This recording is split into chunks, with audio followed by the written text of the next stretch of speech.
Hello everyone, welcome to my another mini vlog. তো mini ভ্লগটা হয়েছে আমি একটি টেম্পলে গেছিলাম। টেম্পলটার নাম হয়েছে বশিষ্ঠ টেম্পল। সো এটা আমার ফার্স্ট ভিজিট ছিল। যেহেতু আমি গুয়াহাটি কামাখ্যা টেম্পলে অনেকবার গেছি, তো এটা আমার ফার্স্ট টাইম, আর নামও আমি ফার্স্ট টাইমই শুনেছিলাম, to be very honest. And যাওয়ার পরে আমি এই টেম্পলটাতে গেলাম।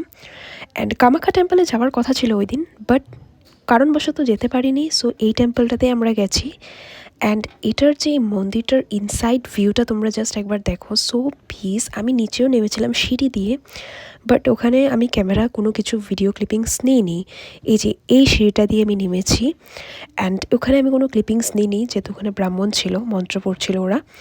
অ্যান্ড দেন এই যে সবে যে নদীটা আছে দেখছো তোমরা, এই যে ঝর্ণাটা যে বয়ে যাচ্ছে, এখানেই সবে ম্যাক্সিমাম অফ দ্য পারসনস, মানে সবাই এখানেই টাইম স্পেন্ড করছিল, ফটোজ নিচ্ছিল। আর ওখানে মাঙ্কির ভীষণ একদম হুলস্থুল ছিল, মোবাইলও কেড়ে নিয়ে যাচ্ছিল। তো বহুত কষ্ট করে কোনো রকমে একটু ভিডিওস নিতে পারলাম তোমাদের সঙ্গে শেয়ার করার জন্য। আর হ্যাঁ, যদি তোমাদের আমার এই মিনি ভ্লগসগুলো দেখতে ভালো লাগে, প্লিজ আমার চ্যানেলটাকে like, share, comment and definitely একটা সাবস্ক্রাইব করে দিও।